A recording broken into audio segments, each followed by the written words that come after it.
E aí, gente, esse é o vídeo com spoilers de Doutor Estranho no Multiverso da Loucura, tá? Já avisando logo, só fica aqui caso você tenha assistido o filme ou realmente você ama spoiler, eu não sei que negócio é esse com spoiler, mas enfim, fique por sua conta e risco. Importante dizer que eu vou tratar temas bem centrais aqui do filme, tá? Eu vou de ponto a ponto e vou sim falar também da cena pós-crédito, né? Comentar um pouquinho a cena pós-crédito, bater um papinho sobre ali. Vou trazer as referências que tem da carreira do Sam Raimi, Evil Dead, né? A morte do demônio e tudo mais. Então, vou aprofundar, falar o que eu não pude falar numa crítica sem spoilers, tá? Se inscreve no canal, deixa o like direitinho e aqui também tem um menu do YouTube que você pode saltar pro assunto que mais te agrade ali, né? Vou falar dos temas, vou falar das comparações com a carreira do Sam Raimi, vou falar sobre a Wanda, sobre outros personagens, sobre a cena pós-crédito, então tá tudo aqui no menu direitinho, show? Vamos lá. Primeira coisa que chama a atenção, eu comecei minha crítica falando sobre Evil Dead. Por que eu fiz isso? Porque esse filme emula Evil Dead. Ah, como assim? Pegar lá no Evil Dead tem um livro que os jovens lá na cabana começam a trazer demônios e aberrações, etc., porque eles abrem aquele livro macabro, né? Esse é o tema central aqui. A Wanda é a vilã porque abriu um livro macabro. Você imagina como é que os caras estavam pensando lá no WandaVision, né? Tá aqui, ó. A Wanda tá com esse livro macabro, ela abriu. Quem seria um bom diretor para dirigir coisas bizarras vindo de um livro macabro? Por que não Sam Raimi, lá no Evil Dead? E o Evil Dead, como eu disse lá, é um filme importantíssimo, porque ele criou movimentos de câmera diferentes que ele usa aqui, ele criou muita coisa específica de se fazer um filme de terror. O jump scare nasce lá, né? Não nasce, mas se populariza a partir de lá, esse lance dos jovens irem pra cabana e por aí vai. Então, só pra vocês terem ideia de como o Evil Dead resvala muito aqui. E o livro não, né? O filme, ele inicia com eles indo atrás de um livro específico para vencer um outro livro. O pilar central do filme é a disputa de dois livros, né? Dois livros ali proibidos, de certa forma, que já era um tema, obviamente, recorrente no Doutor Estranho, desde o primeiro, né? No primeiro acontece isso, e aqui acontece também no segundo, o que vende muito bem a ideia da carreira solo do filme, mas também vem de uma ideia muito massa, muito excelente de horror. Não chega a ser terror, como eu disse, assim. Eu não vejo tantos elementos de terror, porque o suspense não é muito presente. Mas horror, sim. Inclusive os tecladinhos, que eu acho isso, caraca, que massa. Como o Danny Elfman fez um negócio bacana com a trilha. Os tecladinhos que são utilizados nesse jumpscare e também para fazer as transições, as microtransições de cenas vazias, que é aquele plim plim, sabe, dos filmes de terror, aqui foi utilizado no embate entre um personagem que é bizarro, né, que é o Doutor Estranho lá, maligno, e o Doutor Estranho. Eles literalmente lutam utilizando os símbolos ali, né, das partituras, as claves, né, então, clave pra lá, blá, blá.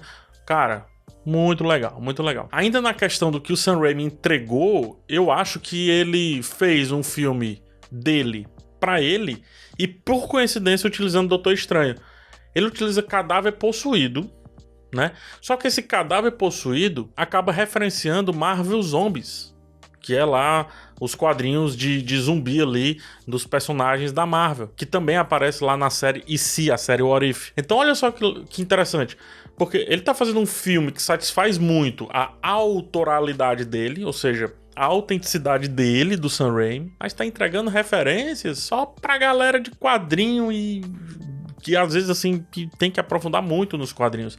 Cara, que escolha de direção perfeita é o Sam Raimi. E o tema do filme, como eu falei, é pra ele, a partir dele, que é o lance dos livros, né, que representa muito bem Evil Dead. Daqui a pouco eu vou falar da participação do Bruce Campbell, que é o protagonista do Evil Dead, é o Ash, lá do Evil Dead. E vou falar sobre a cena final, a cena pós-créditos, a última cena dos créditos ali. Outros temas que o filme trata, né? O filme trata luto, e trata perda, e trata tempo. Ao final, o Doutor Estranho conserta o relógio quebrado, né? E veja só que legal esse signo. Pra que ficar guardando aquele tempo parado? Ou seja, para que ficar preso ao passado se você pode simplesmente consertar a parada que você fez e o relógio voltar a funcionar daí por diante? O que faz o relógio abrir aquela porta, né, aquele portal de certa forma, não é o fato dele estar parado, quebrado, quer que seja. É só a forma dele. Então, o filme ele lida bastante com essa questão do tempo e se o tempo é realmente o Senhor que nos ajuda a nos corrigir os nossos defeitos, corrigir os nossos erros. Eu me liguei demais com esse tema. Obviamente, aí todo mundo já cometeu erro. Se não cometeu, calma. Essa virada de esquina tá te esperando. E realmente é o tempo que vai te tirando desse lugar de ser um cara mal, de você achar que é um cara mal, de você se ver como um cara mal, ou como um cara incapaz de ser bom, quer que seja. Ele consertando o relógio é de uma simbologia, eu acho, perfeita, porque é realmente o que a gente tem que fazer, né? A gente tem que... Tá aqui, tá quebrado? Beleza. Consertou. Deu pra consertar? Deu. Agora deixa o tempo correr para que realmente tudo se coloque ali no seu lugar. Mesmo que algumas cicatrizes fiquem. Mesmo que algumas cicatrizes permaneçam. E no caso dele, depois que ele conserta o relógio, o terceiro olho aparece. Quando ele achava que estava todo feliz ali, uma cena que referencia até um pouquinho a Homem-Aranha 3, né? Ele saindo feliz na rua.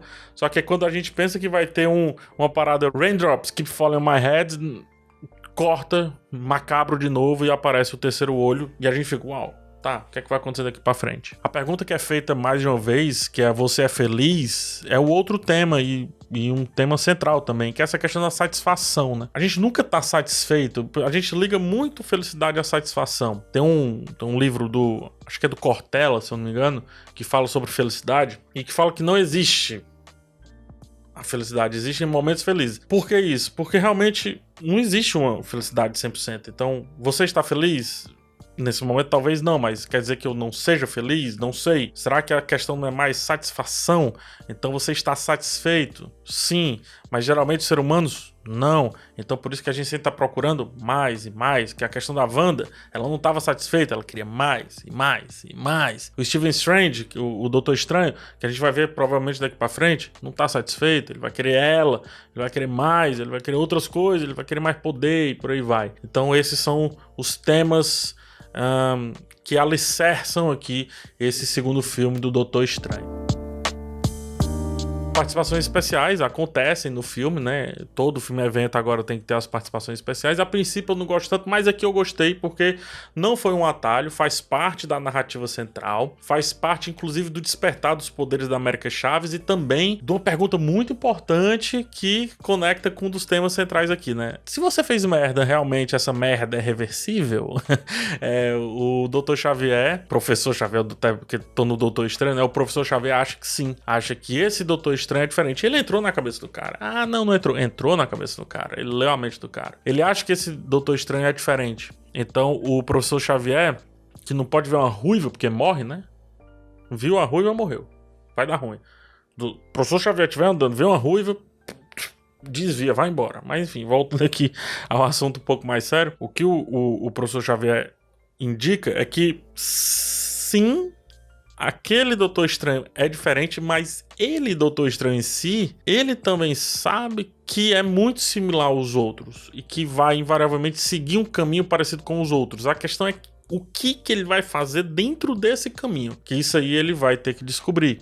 Então ele não sabe se ele é bom, ele não tem nem como atestar sobre ele. Assim como nós também não temos muito como atestar sobre a gente quando, por exemplo, nos dão poder. O que é que você vai se transformar quando te derem poder? Em que você se transforma quando te dão milhões de dinheiros? Que pessoa é essa quando disser assim, ó, tá aqui, ó, não tem ninguém te observando, você pode fazer tudo, qualquer coisa tá aqui. Que pessoa é essa? A gente pode supor que não, cara. Pô, eu sou um cara bom, eu sou um cara de boa, sou um cara de gente boa. E aí você pode partir desse princípio, show. Mas lá na jornada, só a jornada realmente vai dizer. A própria Wanda passa por isso, né? Ela é uma pessoa boa, pô. Mas por que ela se transformou na Feiticeira Escarlate? Porque queria mais, né? E porque na jornada foi aquelas opções que apareceram na frente dela, ela pegou aquela opção. Então esse tema de erros cometidos são pra sempre, e ele comete um erro e é julgado por aquilo, é legal também quando ele usa a favor dele pra sair daquele puzzle, pra sair daquela encruzilhada, digamos assim, né? Ele sabe que o Mordo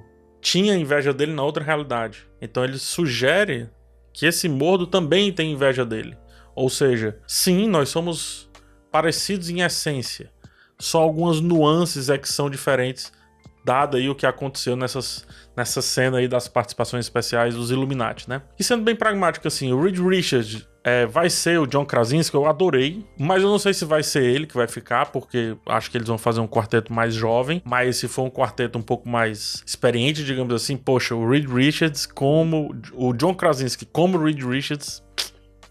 perfeito demais, né? Só faltou ali o Homem de Ferro do Tom Cruise, mas faz sentido haver o Homem de Ferro, porque tem os robozinhos lá do Ultron, então faz sentido. E também a Wanda muito poderosa, né? Ela destrói a personagem da Peg, né? Parte ela ao meio. Pena que não vimos, não dá pra ver porque é Disney, mas será que tem um corte que dá pra ver? Seria irado se tivesse. E eu adoro aquela personagem, adoro a Peg, adorava, melhor dizendo, uma série chamada Agent Carter, que ficou pelo caminho aí. Infelizmente não deram segmento, era muito legal, adoro essa atriz. Que pena também que é só uma participaçãozinha, né? Mas poderia voltar, inclusive em seriado, um seriado sobre o multiverso em si, e aí mostrando ela, pô, seria... muito legal. Ainda na participação especial aqui, a solução que dão pra morte do Inumano é sensacional, né? Ele é o cara que fala e aí explode quem tá na frente. e a Wanda tapa a boca dele quando ele tenta falar, ele explode por dentro. Parece soluções do tipo assim, nossa, o Galactus, quem vai vencer esse cara? É impossível vencer o Galactus e tal. Chama o motoqueiro fantasma, ele tira lá a face, mostra a face dele pro Galactus e todas as almas vão lá e destroem o Galactus. Simples. Mas, no geral, o que temos aqui é que essas participações não atrapalham o seguir da história. Pelo contrário, somam a esse seguir da história. E isso é o grande acerto aqui do que a gente realmente precisa analisar tecnicamente quando fala de um filme. Agora eu vou falar sobre a Wanda sendo má. A Wanda Maximoff é a vilã do filme, a única vilã do filme, inclusive, né? Quer dizer, ela e o Doutor Estranho também, que é vilão e tal, mas enfim. Qual é a melhor maneira de nerfar a maior personagem, a personagem mais poderosa aí do universo Marvel? Simples. Tira de herói e transforma em vilã. Né? Que é o que foi feito aqui com a Wanda. Eu falei lá na crítica que tem alguns pontos, assim, que me pega um pouco, e esse é um que realmente me pegou. Eu não curti tanto. Por quê? Não que eu não curta o fato dela ser má, mas aquilo ali poderia ser uma variante dela, seria mais interessante. Porque eu acho que desfaz, sim, um pouquinho do que vimos lá no WandaVision. Qual é a jornada do WandaVision? É o luto que ela tá vivendo e ela faz bizarrice por conta desse luto, né? Então ela invade a mente das pessoas, ela até mata pessoas, de certa forma, ou pessoas morrem em consequência ao que ela estava fazendo, mas toda a jornada é pra mostrar que essencialmente ela é uma pessoa boa. Por mais que no final mostre ela ali com um livro, Feiticeiro Escarlate e tal, mas toda a série vende que essencialmente ela é do bem, de certa forma. Então essa virada pra esse filme eu não gostei. Eu não iria por esse caminho. E também, você trazer essa personagem do jeito que foi e não trazer o Visão branco é inconsistente, né? O White Vision precisava aparecer aqui porque ele tá muito interligado ali com o que aconteceu com a Wanda Maximoff dentro de WandaVision, né? Dentro de WandaVision. Então, achei uma virada muito drástica. É questão de visões criativas.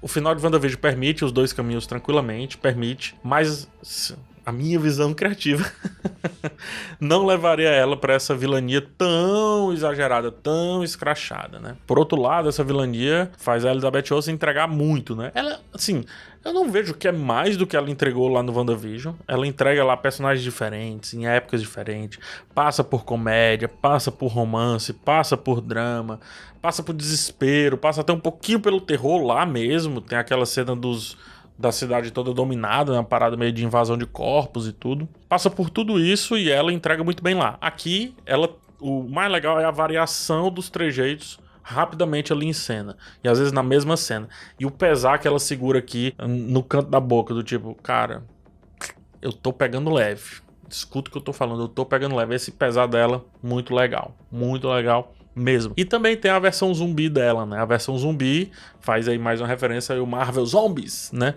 E Doutor Estranho teve a sua versão zumbi e agora ela também teve. E aí no final ela morreu? Aparentemente sim, ela morreu. Eu acho que essa personagem é irreversível, não tem como ela voltar. A não ser que tragam ela como Feiticeira Escarlate como a maior vilã dessa fase da Marvel.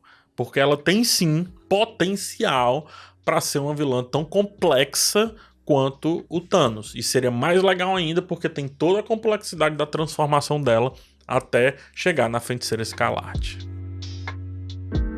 Vamos agora falar da América Chaves, né? O filme já abre com ela, a primeira cena já é com ela.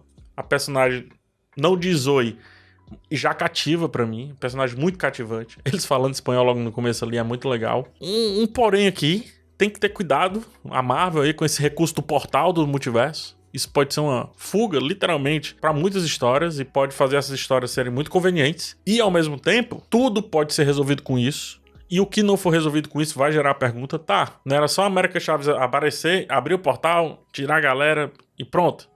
Entendeu? Tem que ter cuidado com essa questão dos portais entre os universos. Muito cuidado. A solução que ela teve para mostrar a Wanda má pros filhos dela e, obviamente, pra ela, pra própria Wanda, eu acho que fecha bem um ciclo do filme, né? Que é... Ela sabe qual é a dor da Wanda, mas inversa. Tem uma hora que ela fala, não é isso que seus filhos iriam querer.